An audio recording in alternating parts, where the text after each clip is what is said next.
Si vous nous rejoignez, merci de votre fidélité. Bienvenue, mesdames et messieurs, voici les titres de votre journal. Un nouveau siège pour la société Orange Guinée. C'est un édifice d'envergure qui symbolise la confiance du secteur privé en l'économie nationale. Le Premier ministre salue cette œuvre qui participe à la vision de progrès incarnée par le chef de l'État, général Mamadi Doumbouya. Bonne nouvelle pour les étudiants et le monde universitaire guinéen. Le syndicat national autonome de l'enseignement supérieur décide de suspendre son mot d'ordre de grève. La société guinéenne de palmier à huile et DVA amorce une nouvelle phase de relance. Le gouvernement vient de signer une convention de financement de 30 milliards de francs guinéens pour redonner un nouveau souffle à cette entreprise stratégique. Voilà pour le sommaire. Bonsoir à tous. Le centre directionnel de Koloma continue donc de se transformer en un véritable pôle économique et administratif. Ce vendredi, le Premier ministre chef du gouvernement a présidé la cérémonie d'inauguration du tout nouveau siège d'Orange Guinée, un édifice moderne qui symbolise à la fois la confiance du secteur privé dans l'économie nationale et la concrétisation de la vision du chef de l'État, général Mamadi Doumbouya. C'est un reportage de Hadi Kamara. Le gouvernement guinéen reste ouvert à toute initiative favorisant la connectivité et l'innovation dans le pays. Sur la crête de Koloma, dans la commune de Ratoma, s'élève désormais un bâtiment qui attire le regard. Entre verdure et modernité, le nouveau siège domine la capitale comme un symbole d'innovation et d'ouverture, un panorama à la hauteur des ambitions numériques guinéennes. C'est le Premier ministre, chef du gouvernement, en présence du président du CNT, qui procède à l'inauguration de l'infrastructure.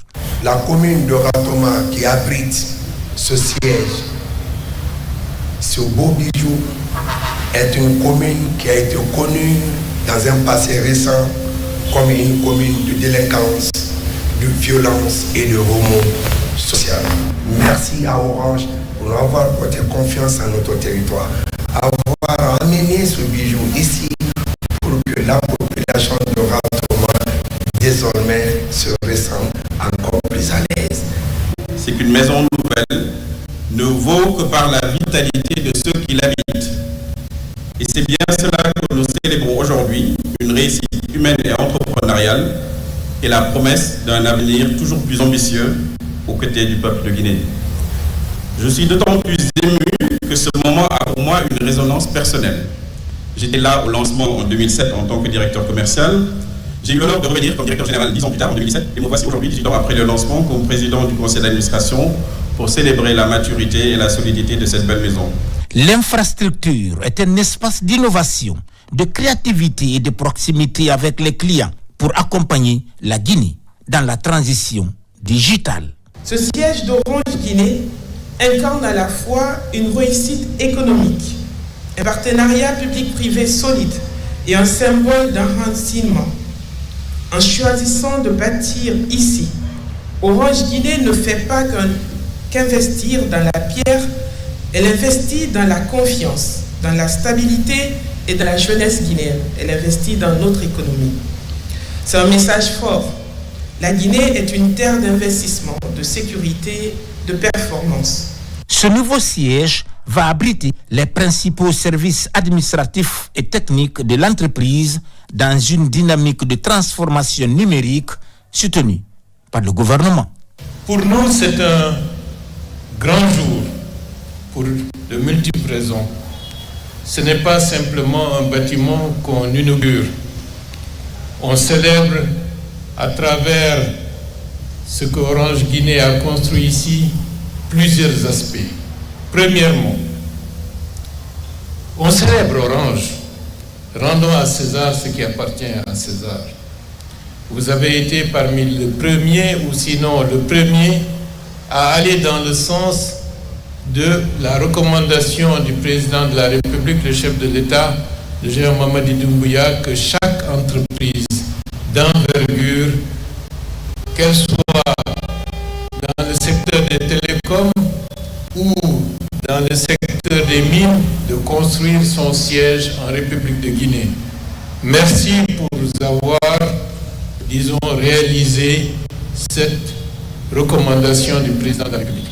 La deuxième chose, à travers Orange, on salue l'émergence d'une autre culture entrepreneuriale. Orange Guinée est le fruit de collaboration, de coopération avec d'autres entreprises africaines et des entreprises de outre-Atlantique comme Orange France et autres. C'est une nouvelle dynamique qui transforme le continent avec de nouveaux champions qui émergent et qui élargissent leur champ d'activité. Et c'est très bien que le secteur des télécoms, que les Africains, les intérêts africains soient aussi progressivement parmi les leaders continentaux et de même, pourquoi pas, aller investir en Amérique, en Europe, pourquoi pas. Il faut rêver et il faut y aller. De la colline de Koloma, symbole de hauteur et de vision, ce nouveau siège inscrit son empreinte dans le paysage technologique du pays, aux côtés du gouvernement, pour que chaque citoyen puisse bénéficier des avantages de l'économie numérique. Et puis, dans un élan de souveraineté économique, la Guinée franchit une étape historique avec la naissance de Nimba Mining Company SA. C'est la première compagnie minière 100% guinéenne basée à Kamsar. Elle a procédé cette semaine à son premier chargement de bauxite sous la présidence de Diba Diakité, président du comité stratégique de Simandou. La cérémonie s'est tenue en présence du ministre secrétaire général de la présidence de la République, général Amara Kamara, des membres du gouvernement et des autorités locales. On fait le point avec adjudant-chef Abakar Kamano, correspondant de la presse militaire. Sous le leadership éclairé du chef de l'État, son Excellence Mamadi Doumbouya, la Guinée insuffle une nouvelle dynamique de développement minier et renforce davantage sa souveraineté économique. Moins de 3 mois après sa création, Nimba Mining SA marque une étape décisive dans la relance des activités bauxitiques en République de Guinée. La compagnie guinéenne à capitaux guinéens a réalisé ce mardi 4 novembre 2025 son premier chargement bauxite. La cérémonie de lancement officiel des activités de ce géant minier guinéen a eu lieu sur le site de la compagnie à Kamsar, sous la présidence du président du comité stratégique de Simandou, ministre directeur de cabinet de la présidence Diba Diakité, en présence du ministre secrétaire général de la présidence de la République, le général Amara Kamara, des membres du gouvernement, des autorités administratives et locales, ainsi que des responsables et personnels de Nimba Mining SA. C'est avec une immense fierté que nous assistons aujourd'hui à un moment historique. Le chargement de la première cargaison de bauxite de Nimba Mining Company, ici à Kamsar, dans le Bagataï. Ce n'est pas un simple départ des minerais. C'est aussi, grâce à une intelligence collective, le symbole concret de la reprise en main de notre destin minier. Le fruit d'une volonté patriotique, claire, incarnée par le chef de l'État. Faire de la Guinée une puissance souveraine, moderne et performante dans la gestion de ses ressources naturelles, pour le bien-être de ses populations. Ce succès de la première société minière détenue 100% par l'État guinéen marque l'entrée de notre nation dans une nouvelle ère de développement minier. Une ère où la Guinée prend en main. Nous rentrons dans une nouvelle ère. Une ère où la Guinée prend en main l'ensemble de la chaîne de valeur, de l'extraction à la transformation, jusqu'à la commercialisation de son minerai. Et ces ressources commercialisées sur les marchés internationaux. Faire l'exploitation par Nimba Mining Company, transformer par Nimba Mining Company, commercialisée sur les marchés internationaux par Nimba Mining Company. Une ère où la bauxite devient le cœur d'un écosystème industriel complet, capable de générer la valeur ajoutée, des emplois qualifiés, des retombées économiques durables. Pour nous, bien évidemment, mais également pour les futures générations.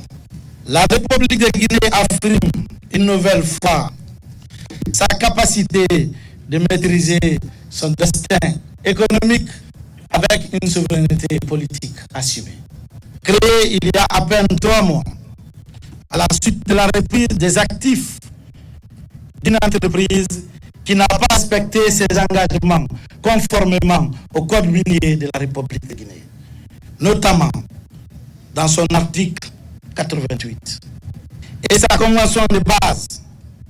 En un temps record, les équipes de Nimba Mining Company ont accompli ce que beaucoup croyaient impossible. L'impossible n'est plus guinéen dans le domaine minier. Remettre en marche la mine, réhabiliter les installations, mobiliser les femmes, les hommes et relancer l'exploitation à partir d'ici même où nous sommes tenus aujourd'hui. C'est une victoire collective, mais aussi la démonstration éclatante que la Guinée sait faire par elle-même, pour elle-même. Grâce à la détermination du président de la République, son leadership éclairé pour le bien-être de la population. Nimba Mining Company porte une vision à long terme, celle de devenir un acteur de référence du secteur minier guinéen, capable de créer de la valeur au-delà de l'extraction, avec bien évidemment le contenu local comme une priorité non négociable. Cette ambition s'appuie sur 4 branches stratégiques autour desquelles Nimba Mining Company entend bâtir des partenariats industriels de premier plan en République de Guinée. Dans la bauxite, plié de sa production actuelle et levier d'une transformation locale accrue. Dans l'or, à travers Nimba Mining Company Gold, qui prolongera la dynamique de diversification du portefeuille national. La construction de la raffinerie, avec l'objectif de faire émerger une filière d'alumine compétitive et durable. Les services miniers associés destinés à professionnaliser la chaîne de valeur, à renforcer l'expertise nationale dans les domaines techniques et intellectuels. Pour le ministre Guiba Diakité, président du comité stratégique de Simandou, cette réussite s'inscrit dans la vision globale du chef de l'État qui œuvre pour une Guinée souveraine, performante et équitable. Derrière ce premier barrage de 200 000 tonnes de bauxite se dessine une trajectoire ambitieuse. 1,5 million tonnes dès cette année font partie des engagements fermes de la direction de Nimba Mining Company. Nimba Mining Company se donne l'ambition d'étendre ses capacités à des dizaines de millions de tonnes dans les années à venir. Mais au-delà de ces chiffres, il y a une vision, la vision d'un homme. Faire émerger une économie guinéenne où l'extraction alimente la transformation, où les revenus miniers financent l'éducation, la recherche, la formation, l'innovation à travers l'initiative Simandou Academy, où chaque emploi créé ici à Kamsar, dans le Bagataï, résonne comme une victoire du travail. La Guinée ne veut plus être un simple fournisseur de matières premières. Terminé. Elle veut devenir un acteur global, un centre d'excellence technique, logistique, de recherche et d'innovation, un pôle africain d'excellence de la transformation minière, un modèle de souveraineté économique appliqué, pas théorique. Si hier, c'était possible de faire reculer l'État guinéen, aujourd'hui, quand l'État décide, nous avançons. Nous voulons redire avec force que le succès de Nimba Mining s'inscrit dans une dynamique plus large, celle du programme Simandou 2040, qui trace la voie d'une transformation structurelle et durable de notre économie. Ce que nous voyons aujourd'hui à Kamsar, c'est l'incarnation de cette vision. sous la conduite éclairée de son Excellence, Monsieur le Président de la République, la Guinée avance. Elle avance dans l'ordre, dans la discipline et la performance. Elle avance pour transformer ses richesses en puissance et sa puissance en prospérité partagée. Nous avons besoin de vous, les femmes de Guinée, les hommes de Guinée, pour mener ces combats patriotiques. Avec ce premier chargement de 200 000 tonnes de bauxite de haute qualité, dans le cadre d'un contrat de vente de 1,5 million de tonnes signé le 15 octobre 2025, la relance opérationnelle de Nimba Mining SA, première compagnie minière 100% nationale, est un succès qui marque l'entrée du pays dans une nouvelle ère de développement minier. Merci pour tout ce que vous avez fait pour que Nimba Mining Company démarre rapidement. Mais ces remerciements, évidemment, vont tout d'abord au chef de l'État, son Excellence, le président de la République, M. Mamadi Doumbouya, a exprimé sa vision de créer Nimba Mining Company et qui a pris les décisions qui s'imposaient pour concrétiser ce projet. Alors la feuille de route qui m'avait été donnée par le gouvernement était très claire. Création de la société Nimba Mining le 5 août 2025. Le directeur général devait être sur le site le 1er septembre. La reprise des chargements devait être faite 60 jours. 60 jours maximum pour redémarrer les opérations. Pas un jour de plus. Et le défi, nous l'avons relevé. Et nous l'avons relevé tous ensemble. Et je me tourne vers les employés de Nimba Mining. Cette première étape est accomplie. Les premiers déchargements ont été réalisés le 30 octobre. Et nous procédons aujourd'hui au lancement du chargement du premier lot commercial de bauxite de Nimba Mining Company. Il faut féliciter le personnel de Nimba Mining Company qui a réalisé cette performance. Et je parle bien d'une équipe composée à 99% d'opérateurs guinéens, de techniciens guinéens, d'ingénieurs guinéens et de cadres guinéens. Fondée sur la souveraineté économique, la performance et la transparence, cette action incarne la volonté du chef de l'État de rationaliser et de professionnaliser la gestion des ressources naturelles tout en assurant leur pleine valorisation sur le sol guinéen. La création d'un NMC s'inscrit au cœur de la vision industrielle du chef de l'État. Transformer en Guinée les richesses extraites de la Guinée, conformément au programme Simandou 2040, notre pays, qui dispose d'une part déterminante des réserves mondiales de bauxite, soit les 2 tiers, doit désormais maîtriser la chaîne de valeur, tout en valorisant les minéraux associés, ainsi que le gallium ou d'autres ressources qui sont aujourd'hui des minéraux très prisés et qui sont des minéraux stratégiques. C'est l'ambition que porte NMC, faire de la bauxite guinéenne un moteur de souveraineté, d'industrialisation et d'emploi qualifiés.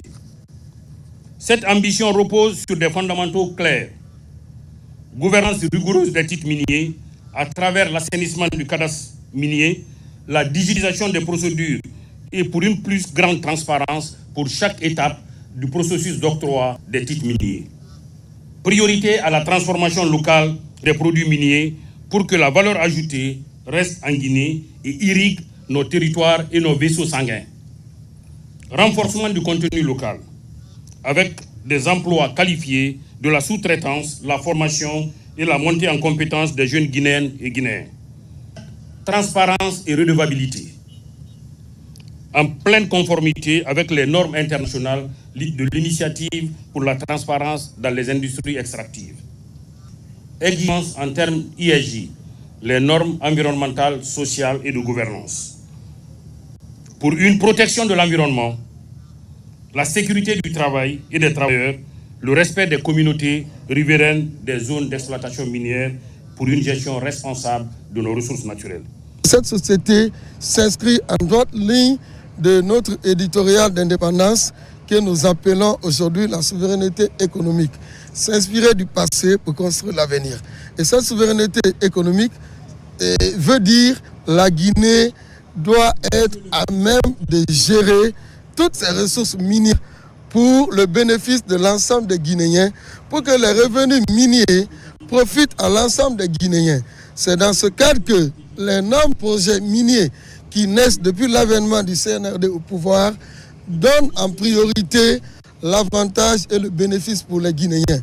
Ce premier chargement est lui d'un engagement collectif et exceptionnel qui a permis la reprise effective des exportations depuis les installations portuaires de Kamsar, symbolisant ainsi la montée en puissance d'un opérateur national. Le démarrage en un temps record des opérations de Nimba Mining SA s'inscrit en droite ligne avec la vision du président de la République Mamadi Doumbouya de faire du secteur minier guinéen une référence.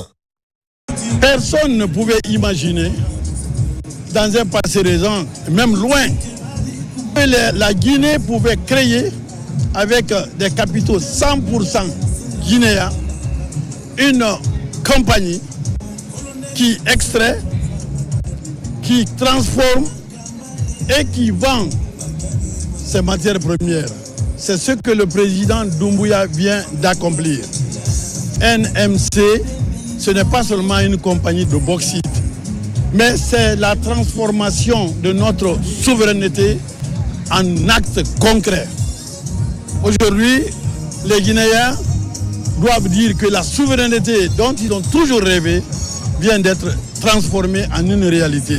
Nous voulons faire des projets que nous appelons des quick wins.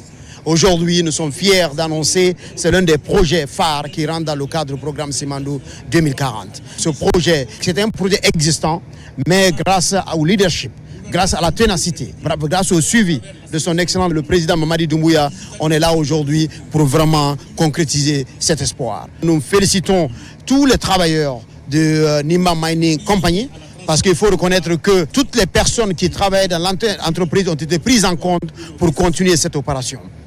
Dans son plan d'action visant à bâtir un écosystème industriel complet autour de la bauxite, l'État guinéen prend en compte toute la chaîne de valeur, de l'extraction à la transformation et à la commercialisation de ces ressources. Le pays garantit l'emploi et veille au respect des normes environnementales et écologiques. C'est une étape historique, mais également décisive pour notre pays qui lance ce projet avec Nimba Mining Company, Mine and Raffinery, c'est-à-dire avec le volet exploitation minière, mais également transformation industrielle, ce qui veut dire valorisation de chaînes de valeur bauxitiques en Guinée. Aujourd'hui, nous nous réjouissons vraiment que la direction générale de NMC reconnaisse que les emplois au sein de Nimba Mining and Company sont de 99% de Guinéens, des opérateurs guinéens, des techniciens guinéens et des ingénieurs guinéens. Donc ceci est extrêmement important pour nous dans le cadre de la mise en œuvre du contenu local. Il n'est plus à prouver, la Guinée est au cœur de la transformation industrielle de l'alumine, aussi bien que du fer à travers le méga projet Simandou.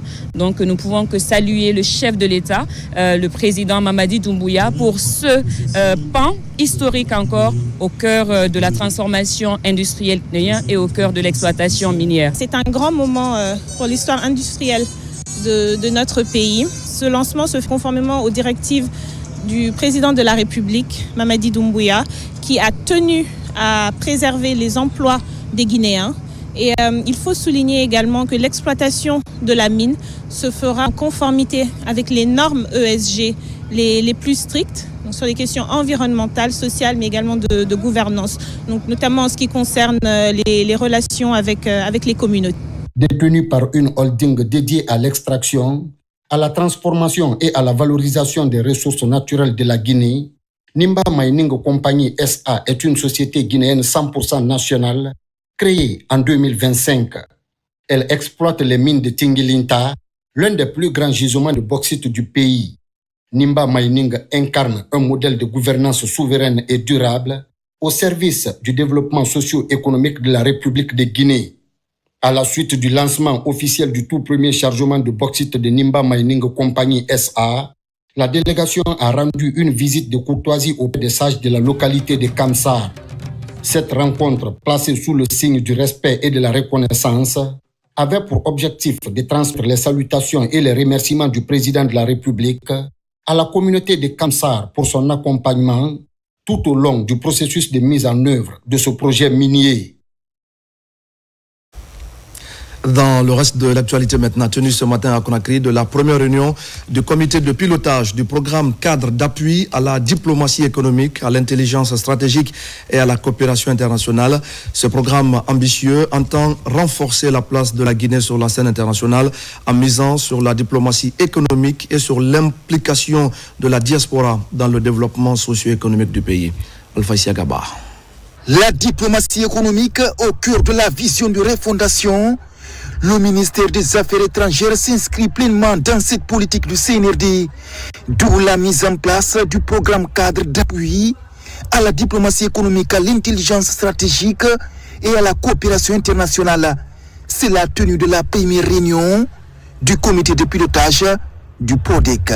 Il s'agit d'un programme qui vise à faire en sorte de favoriser l'épanouissement de la diplomatie économique guinéenne, d'intégrer la diaspora en termes d'appui au développement socio-économique du pays, de mobiliser des financements pour faciliter le développement des programmes en cours au niveau de la Guinée.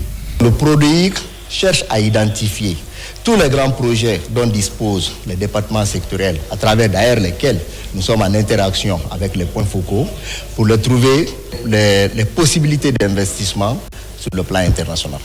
Comme dans les autres pays, la diaspora a désormais s'impliquer dans le développement économique de la Guinée. Le PRODEC vient ainsi en appui pour favoriser cette vision. Comme l'a souligné son Excellence le président Mamadi Doumbouya, président de la République, chef de l'État, la refondation de l'État exige que chaque secteur contribue de manière concrète à la souveraineté, à la stabilité et à la prospérité du pays. La diplomatie n'échappe pas à cette exigence, bien au contraire. Elle est au centre. Elle doit donc désormais être un levier de croissance, un instrument de projection stratégique et un outil d'attraction des partenariats, des investissements et des opportunités. C'est dans ce cadre que la diaspora guinéenne est intégralement arrimée à ce programme. Le programme cadre d'appui à la diplomatie économique, à l'intelligence stratégique et à la coopération internationale devrait permettre de renforcer les capacités des cadres sur les enjeux liés à la mise en œuvre de la diplomatie économique de la Guinée. Et voilà qui nous amène à parler de ce projet de coopération triangulaire dont la 4e édition vient de connaître son épilogue ici même à Conakry, dénommé Link-Up Africa. Le projet est initié par le Maroc, l'Union européenne et plusieurs pays africains. C'est donc un cycle de renforcement des capacités, d'échange d'expérience et d'expertise. L'édition de Conakry a regroupé plusieurs professionnels et structures évoluant dans l'écosystème de l'entrepreneuriat du pays. Abdul Karim Kamara. Par la coopération Sud-Sud, un nouvel horizon se dégage en faveur de l'entrepreneuriat africain. Il s'agit d'un cycle de consolidation d'aptitudes, d'échange d'expérience et d'expertise. Dénommé Link-Up Africa, c'est un projet triangulaire porté par le Maroc, l'Union européenne et plusieurs pays africains. Chez Enabel, nous croyons profondément à la coopération Sud-Sud et au pouvoir du partage d'expertise pour stimuler l'innovation locale et créer de réelles opportunités pour les jeunes et les femmes. Financé par l'Union européenne, le projet Link-Up Africa est mis en œuvre par l'Agence marocaine de coopération internationale et Enabel. À travers la PIP, sa 4e édition est organisée en Guinée et a rassemblé 55 professionnels issus de 35 structures publiques privées de l'écosystème entrepreneurial guinéen.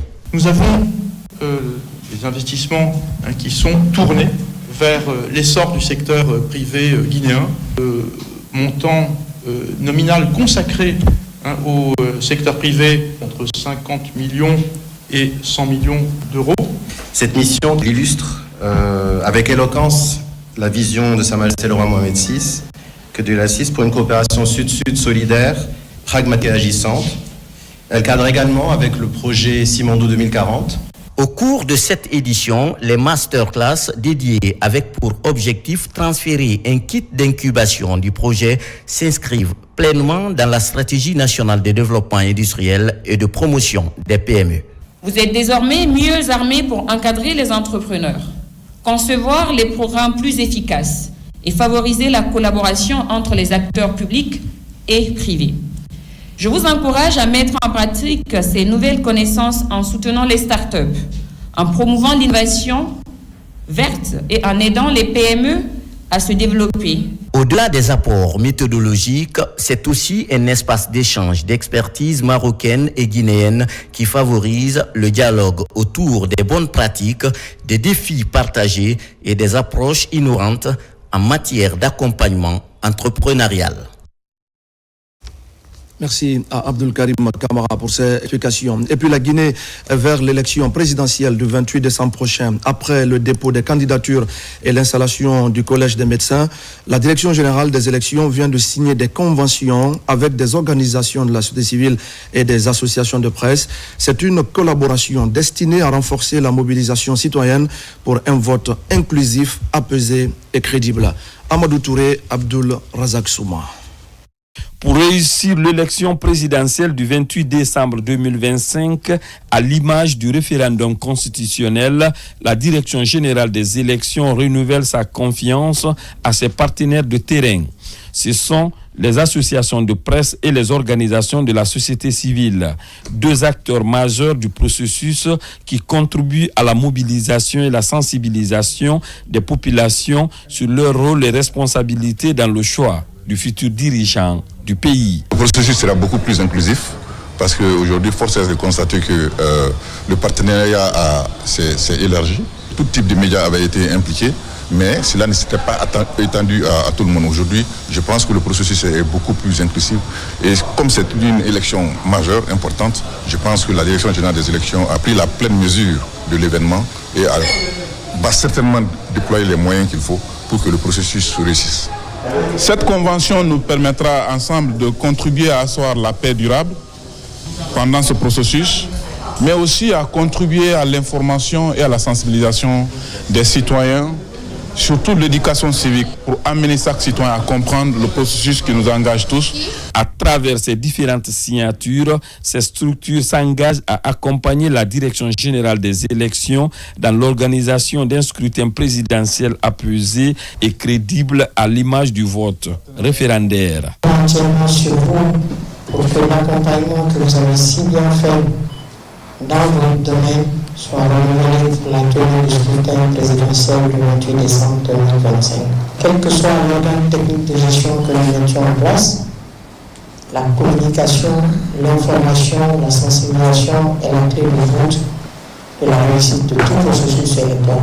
La Direction générale des élections vient par ses différentes signatures de convention franchir une autre étape importante vers la tenue d'un scrutin présidentiel apaisé, inclusif et crédible le 28 décembre 2025. À présent, ce communiqué de la Cour suprême.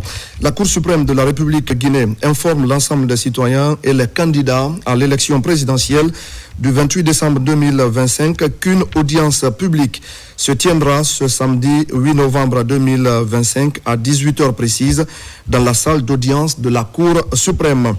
Cette audience sera consacrée à l'examen et à la publication de la liste provisoire des candidats à l'élection présidentielle conformément à l'article 47 de la Constitution qui prévoit que la Cour constitutionnelle arrête et publie la liste des candidats 45 jours au plus tard avant le scrutin. L'article 138 du Code électoral qui dispose que la Cour constitutionnelle publie la liste provisoire des candidats à l'élection présidentielle avant la date du scrutin. La Cour suprême procédera à cette occasion à la lecture officielle de la décision fixant la liste provisoire des candidats retenus pour l'élection présidentielle du 28 décembre 2025. Fait à Conakry le 7 novembre 2025, signé Yaya Boiro, président de la première chambre civile et sociale de la Cour suprême, premier président par intérim de la Cour suprême. Je le disais tout à l'heure, au sommaire, le syndicat national autonome de l'enseignement supérieur et de la recherche scientifique suspend son mot d'ordre de grève. Un protocole d'accord a finalement été signé après 2 jours de négociations intenses avec le gouvernement. Les enseignants-chercheurs réclamaient l'application du décret portant fixation de la rémunération des fonctionnaires titulaires de grade dans les institutions de formation. Idrissa Ba. Le mouvement de débrayage déclenché le 3 novembre par le syndicat national autonome de l'enseignement supérieur et de la recherche scientifique a désormais pris fin. Mandaté par le Premier ministre, chef du gouvernement, le Conseil national du dialogue social sous l'égide du ministère du Travail et de la fonction publique avait engagé des discussions avec des parties prenantes. Après 2 jours de négociations, un compromis a finalement été trouvé et matérialisé ce jour par la signature d'un protocole d'accord. Entendu au point 1, ils vont s'occuper des articles 3, 4, 5 et 6 au mois de novembre. À la paix du mois de novembre, les articles 7, 8 et 13 en rapport avec les primes de fonction et primes de risque au mois de décembre. Et au mois de janvier, ils vont rappeler le contenu, la conséquence financière du contenu du point 1. À l'issue des négociations, les facilitateurs et les représentants du gouvernement se félicitent d'être parvenus à ce consensus. Je pense que nous avons trouvé le dialogue, fait le dialogue et nous avons obtenu d'excellents résultats. Et dès maintenant, les activités ont repris à l'intérieur de tout le territoire sur le segment qui concerne l'enseignement supérieur et la recherche scientifique. Je voudrais inviter l'ensemble des partenaires sociaux à œuvrer pour la stabilité sociale, la stabilité dans les relations de travail. Je voudrais aussi les inviter à ériger le dialogue social comme mode de gestion et mode de gouvernance des relations de travail. Avec la mise en place du Conseil national du dialogue social CNDS, le gouvernement guinéen place la concertation au cœur de son action afin de prévenir et de gérer de manière responsable les conflits en milieu de travail. Signature de convention de 30 milliards de francs guinéens pour relancer la société guinéenne de palmiers à huile et d'EVA implantée dans la préfecture de Yomou. Un coup de pouce afin d'améliorer la gouvernance et faire face aux engagements à l'égard des partenaires sociaux. Autre enjeu, préserver des milliers d'emplois et qualifier davantage la production de l'huile, du caoutchouc et du savon. Fodé Camara. Derrière cette série de signatures, une convention de partenariat se dessine entre la Banque islamique de Guinée et la société guinéenne de palmiers à huile et d'EVA.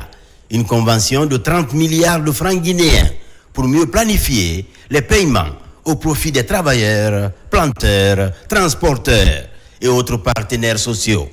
Ce partenariat est né de la conviction partagée que la relance de la SOGIPA est possible, à condition de rétablir la confiance entre les acteurs, de sécuriser les flux financiers et de garantir à nos producteurs et transporteurs la régularité de leurs paiements.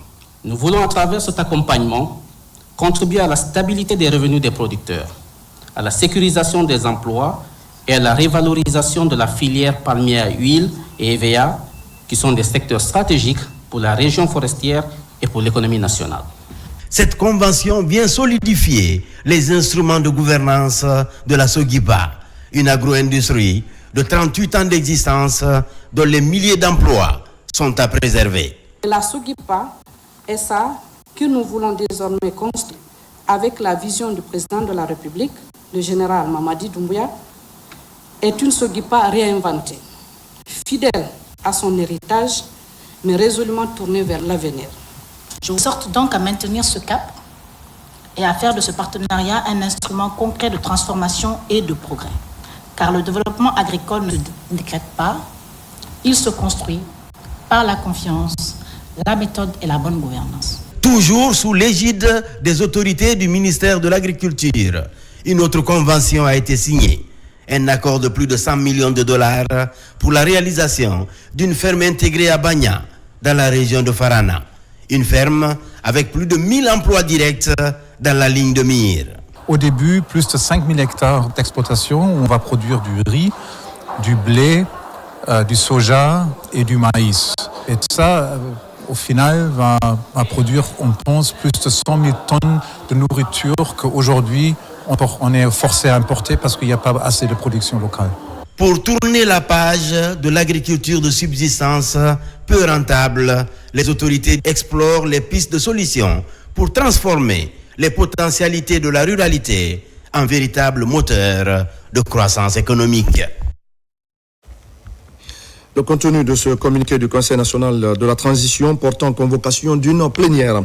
Le président du Conseil national de la transition, CNT, convie l'ensemble des honorables conseils nationaux à une plénière le samedi 8 novembre 2025 à 15h précises dans l'hémicycle du Palais du Peuple. L'heure du jour de cette plénière porte sur l'examen et la délibération autour du volet recette de la loi de finances rectificative exercice 2025.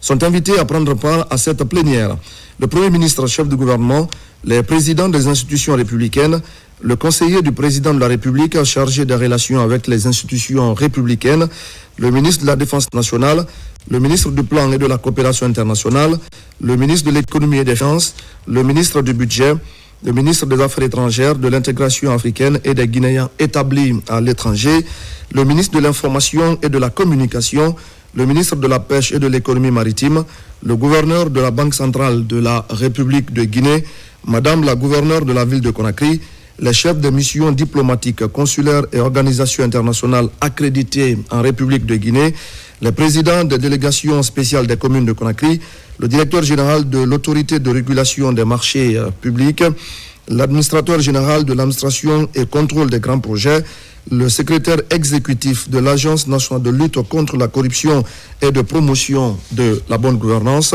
le coordonnateur du bureau de suivi des priorités présidentielles, le représentant de la Confédération générale des entreprises de Guinée, le représentant du Conseil national des jeunes de Guinée, les représentants des coalitions des partis politiques, les représentants des centrales syndicales, les représentants des organisations de la société civile, les anciens membres du CTRN et du CNT de 2010, les représentants des organisations de la presse publique et privée.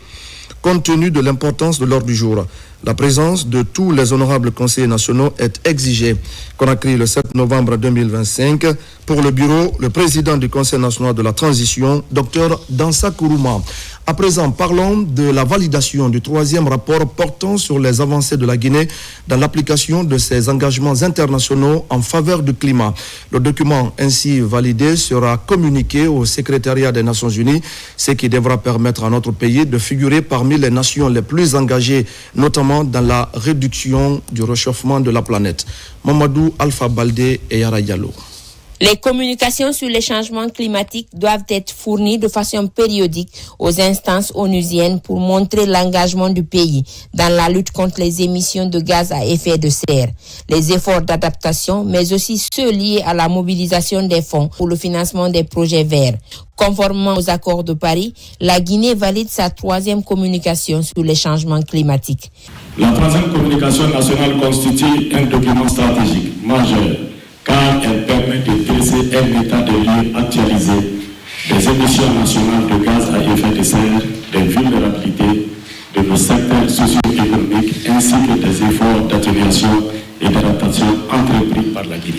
Les émissions mondiales de gaz à effet de serre ont atteint des niveaux historiques principalement dus aux énergies fossiles, à la déforestation et à l'urbanisation non durable. L'Afrique, bien qu'elle ne contribue qu'à environ 4% des émissions mondiales, est l'un des continents les plus vulnérables aux impacts du changement climatique. Le document permet de renforcer la visibilité des efforts de la Guinée, mais aussi améliorer la coordination des actions entre les différents acteurs impliqués dans la lutte contre le réchauffement climatique à tous les niveaux. Principale composante de ce rapport, c'est les inventaires de gaz à effet de serre, les sources d'émissions, les mesures d'atténuation et aussi l'étude de risques et de vulnérabilité. Toutes les parties doivent dire voilà ce que nous envisageons pour faire diminuer les émissions de gaz à effet de serre ou bien renforcer le puits de réservoir de chaque pays. Et vu que nous sommes vraiment des pays africains, les émissions ne dépassent pas 4%, alors que nous sommes les plus vulnérables. Aujourd'hui, la Guinée reste un pays en phase avec ses engagements internationaux sur le climat. Avec ses partenaires, le pays respecte l'essentiel des accords et conventions dont il est signataire. Et pendant ce temps, dans la commune de Ratma, l'assainissement reste une priorité pour les autorités locales et pour les acteurs de terrain. Face à ces défis environnementaux de plus en plus grandissants, le projet d'assainissement de Conakry prend forme. Un cadre de conscience est mis en place afin de fédérer tous les efforts pour une gestion beaucoup plus efficace des déchets. On fait le point avec Sona Sagno. Pour mieux coordonner les actions d'assainissement, les acteurs du secteur se réunissent à Ratoma dans le cadre d'une concertation placée sous le signe de l'engagement collectif et de la responsabilité communautaire. Le cadre de concertation, ça fait pas des efforts que le projet tente de mettre en place. C'est de créer un espace d'échange avec l'ensemble des acteurs. Discuter, comprendre réellement le rôle de chacun, faire des recommandations à qui le droit et chercher à lever les fonds concrets au niveau des partenaires, des bailleurs, pour que la ville de Conakry soit réellement propre. Engager chacun afin qu'il prenne sa responsabilité. On vous remercie pour avoir porté le choix sur notre commune. Et je dis avec fierté, nous avons inspiré les 12 autres communes. Et on s'est donné pour l'engagement, pour la détermination, dit que nous devons travailler pour que les autres apprennent de nous. Je nous invite à une prise de conscience. Initiée par le projet d'assainissement de Conakry, la rencontre vise à faire le point sur la situation de l'assainissement, identifier les défis et proposer des solutions durables. Les participants, venus des collectivités locales et des associations, partagent leur expérience et attentes. Le projet a déjà donné sa part. La ville de Conakry a encore bride d'ordure. Chacun va prendre sa responsabilité. Surtout, j'appelle tout le monde, toute la population, de s'abonner pour que réellement Conakry sorte dans ces calvaires-là. Face aux défis environnementaux croissants, la concertation et la planification collective apparaissent plus que jamais comme des leviers essentiels pour une ville plus propre et plus résiliente. Un mot de santé avec tout d'abord l'Agence nationale de sécurité sanitaire qui vient de franchir un cap majeur dans le renforcement du système de veille et de réponse aux urgences de santé publique. Une nouvelle salle des opérations vient d'être inaugurée à Conakry. C'est un don fait par Africa CDC pour améliorer les capacités de réponse de notre pays face aux épidémies. Marie-Angélique Bangoura, Adama Elsa Traoré.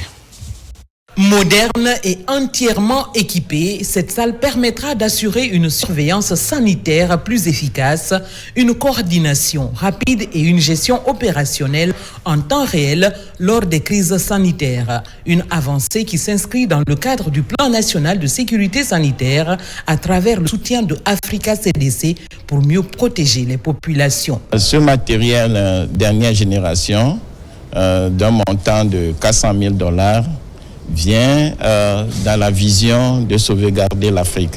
Et dans l'agenda de sécurité sanitaire, aucun pays ne doit être laissé derrière. Et nous venons d'inaugurer cette salle qui permet de se préparer et de répondre aux urgences de santé publique. Les spécialistes du secteur en santé se félicitent de ce soutien logistique et technique qui vient consolider les efforts du pays dans la lutte contre les maladies à potentiel épidémiologique. C'est un centre névralgique qui va améliorer la coordination des interventions de terrain. Et ça va au-delà du cadre générique de l'ANSS. Souvent, quand on parle de l'ANSS, on voit que les épidémies. Mais nous sommes chargés de mettre en œuvre les orientations stratégiques du ministère de la Santé en matière de sécurité sanitaire.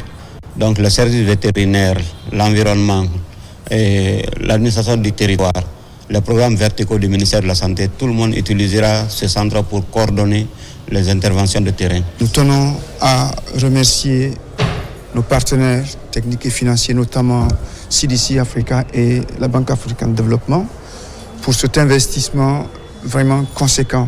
C'est du matériel de dernière génération que nous avons découvert et cela vraiment est une satisfaction.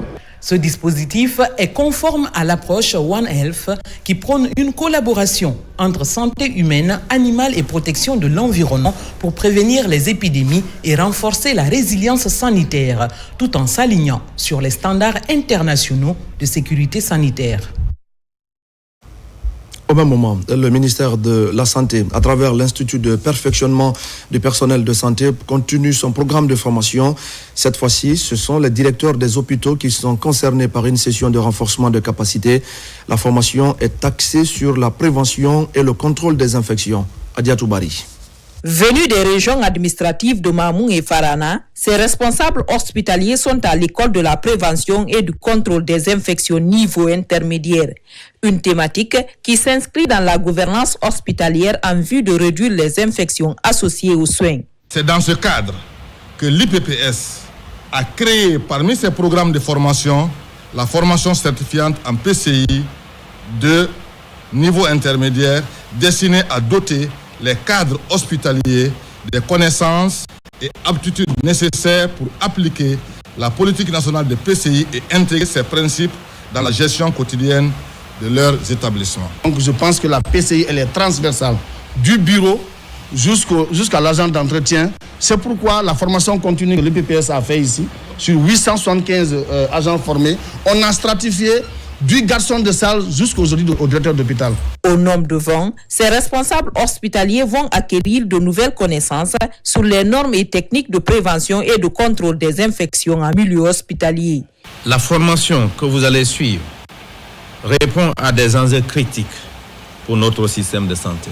En effet, la gestion de la prévention et du contrôle des infections dans les hôpitaux et les centres de santé est un facteur déterminant pour assurer non seulement la sécurité des patients, mais aussi la confiance des usagers, la qualité des soins et l'efficience des services. Créé en 2009, l'Institut de perfectionnement de santé a pour vocation la formation continue du personnel à tous les niveaux de la pyramide sanitaire. Ce, pour qualifier davantage les prestations de soins au bénéfice des populations. Et puis c'est un colloque international d'envergure qui vient de réunir à Conakry des chercheurs et des enseignants de plusieurs pays d'Afrique de l'Ouest.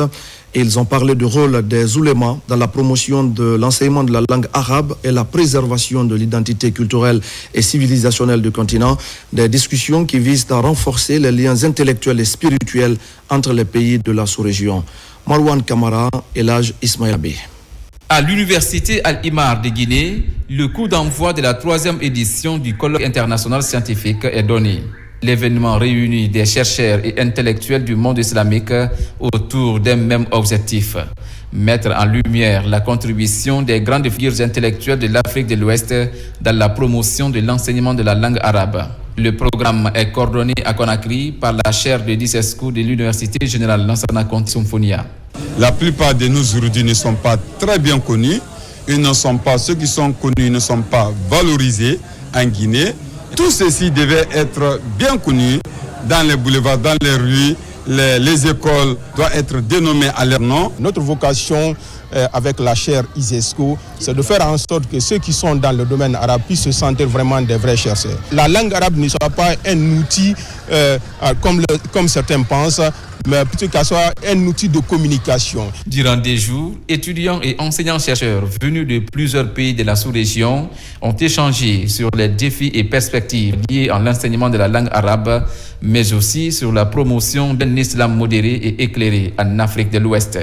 C'est une prise de conscience pour nous aujourd'hui à revaloriser la langue arabe. L'arabe peut être pour nous un outil très important pour renforcer nos liens de coopération avec le monde arabe. Aujourd'hui, si nous sommes rencontrés à ce colloque international qui regroupe d'autres pays de la sous-région, c'est pour faire la promotion de cette langue.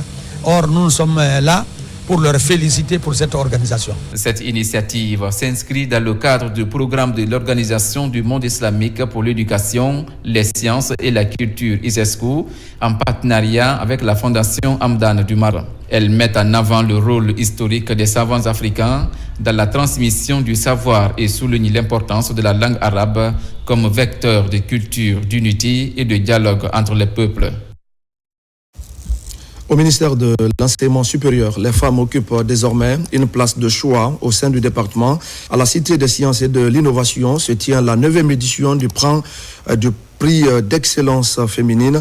Le service genre équité du ministère accompagne ces femmes qui s'illustrent dans des projets d'intérêt public à Mounir Bari. La cité des sciences et de l'innovation, au lieu du savoir, vit au rythme de la reconnaissance et du mérite.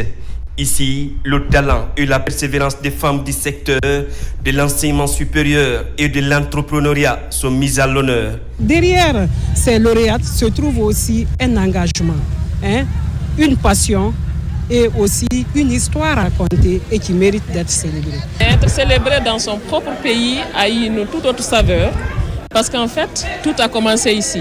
Mes rêves ont commencé ici, mes engagements ont commencé ici et c'est pour ce pays que je me bats. À travers son service genre et équité, le ministère multiplie les initiatives pour renforcer la présence féminine dans les grades académiques et les instances de décision. Un projet de formation de 250 femmes titulaires des doctorats est déjà en marche avec pour ambition de valoriser les compétences et promouvoir l'équité dans le milieu universitaire. Le président Mamadou Mbouya qui est en train de jouer sa partition, il donne la place aux femmes. Le président n'a pas attendu la loi sur la parité pour donner plus de 48% des femmes chefs de cabinet. Les chefs des ressources humaines et financières des départements. Nous avons eu en fait des enseignantes, chercheurs, mais également des étudiantes qui ont bénéficié des prix, de plusieurs prix, pour en fait les encourager à se mettre sur le chemin de l'excellence pour le bien de notre système d'enseignement supérieur. Pour cette 9e édition, plusieurs femmes se distinguent dans des domaines variés, entrepreneuriat, recherche, coopération et partenariat. Le prix d'excellence féminine a encouragé ce parcours inspirant et a créé une saine émulation au sein d'un secteur clé du développement national. Promotion de l'éducation à la base dans la sous-préfecture de Bangkok, l'association des fils ressortissants vient d'offrir un lot important de fournitures scolaires aux élèves de l'école primaire du centre. Autres actions fortes, c'est la reconstruction de la dite école pour promouvoir l'excellence dans la localité. Sur place, on fait le point avec Ibrahima Oulin Fofana et Silati Kourouma. Ici, à Bangkok Centre, certains fils ressortissants viennent au secours des élèves de cette école primaire. Une assistance humanitaire composée essentiellement d'importantes quantités de fournitures scolaires à l'effigie du président de la République. Un geste qui vient ainsi soutenir l'éducation des enfants de cette localité.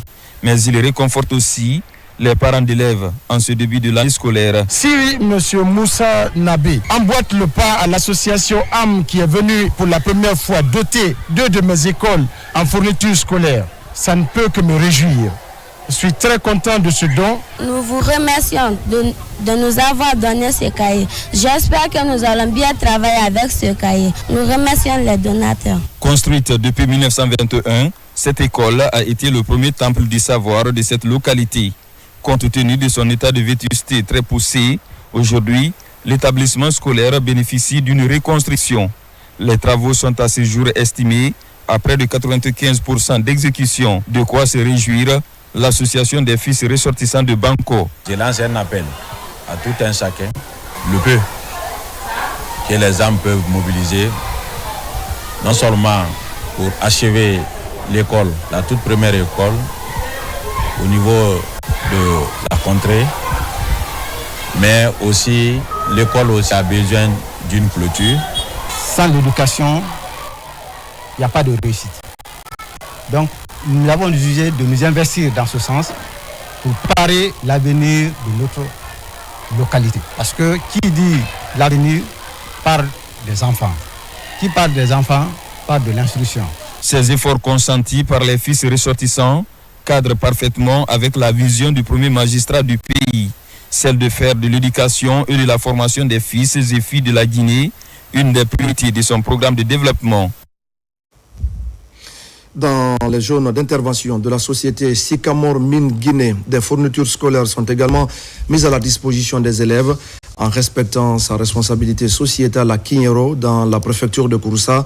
L'entreprise encourage l'éducation sur le plan local pour assister les ménages impactés. Yamo Kabar. À Kinyero, dans la préfecture de Kouroussa, la société Sycamore Mine Guinée renouvelle son attachement aux élèves des localités impactées par son projet minier. Au total, plus de 1000 kits scolaires sont offerts pour soutenir les parents et l'éducation à la base. Le geste va renforcer la cohabitation pacifique dans le registre du respect du contenu local. Ce geste vise à soutenir leur éducation et leur formation pour un avenir meilleur, tout en contribuant à l'allègement des charges scolaires des parents. Pour l'année scolaire 2025-2026, le nombre total d'élèves bénéficiaires s'élève à 1130, correspondant à 1130 cours scolaires destinés aux élèves de classe de première année. La création d'un environnement propice à l'épanouissement des enfants dans ces zones à forte activité minière, voilà l'une des motivations de l'entreprise pour augmenter le taux de réussite scolaire. Ce matériel n'est pas seulement un don, mais un outil précieux qui mérite soin, discipline et assiduité. Ça ne nous a pas surpris, parce que ce n'est pas la première fois. Donc, tout ce que je demande à la population, c'est de prendre cette société-là à prendre le corps. Pensez de cette société-là veut le bonheur de Kouroussa et de la Guinée. Cette initiative s'inscrit dans la politique de responsabilité sociétale de l'entreprise qui entend faire de l'éducation un levier durable de développement pour les communautés riveraines. En apportant son appui à l'éducation des tout-petits, Sycamore Guinée soutient le développement minier et le capital humain pour l'émergence de Kouroussa en général et de la commune rurale de Kignero en particulier. Avant de vous quitter, mesdames et messieurs, voici le contenu de ce communiqué conjoint relatif à la mise en œuvre de l'exigence de visa d'importation délivré par le BGDA pour le dédouanement des marchandises assujetties à la rémunération pour copie privée. Conformément aux dispositions des articles 24 à 32 du décret D 2022-0305 PRG CNRD SGG fixant les modalités d'application de la loi L 2019-0028 AN du 7 juin 2019 portant protection de la propriété littéraire et artistique en République de Guinée et en application du protocole d'accord du 22 septembre 2022 entre le BGDA et la Direction générale des douanes, il est porté à la connaissance des opérateurs économiques, importateurs et transitaires ce qui suit. À compter du 13 novembre 2025, la présentation du visa d'importation délivré par la Direction générale du BGDA devient obligatoire pour le dédouanement des marchandises suivantes. Les supports d'enregistrement vierge, CD, DVD, clé USB, disque dur, etc. Les appareils servant à la reprographie, imprimante, photocopieuse, scanner, etc. Tout autre équipement ou support assujetti à la rémunération pour copie privée. À l'attention des services douaniers. Conformément à l'article 4 du protocole d'accord, aucun dédouanement ne sera autorisé sans présentation du visa d'importation délivré par le BGDA pour les équipements ou supports assujettis. Modalité de délivrance du visa d'importation. 1. Demande à adresser au BGDA par l'importateur accompagnée d'une description détaillée des marchandises, le connaissement. 2. Frais de dossier fixés à 200 000 francs guinéens à régler au BGDA par virement, chèque ou paiement marchand, conformément aux dispositions de l'article 26 du décret D 2022-0305 PRG CNRD SGG fixant les modalités d'application de la loi L 2019-0028 AN du 7 juin 2019 portant protection de la propriété littéraire et artistique en République de Guinée. 3. Le BGDA dispose d'un délai de 48 heures ouvrable pour délivrer le visa contre récépissé. Les deux institutions s'engagent à assurer une mise en œuvre rigoureuse et transparente de cette mesure dans le but de garantir les droits des créateurs et de renforcer le secteur culturel guinéen. Pour toute information complémentaire, veuillez contacter le service de visa d'importation de la Direction générale du BGDA au 620 89 77 38. Fait à Conakry le 6 novembre 2025, le directeur général des douanes, colonel Cheikh Gadiri Kondé, le directeur général du BGDA, M. Moussa Fofana.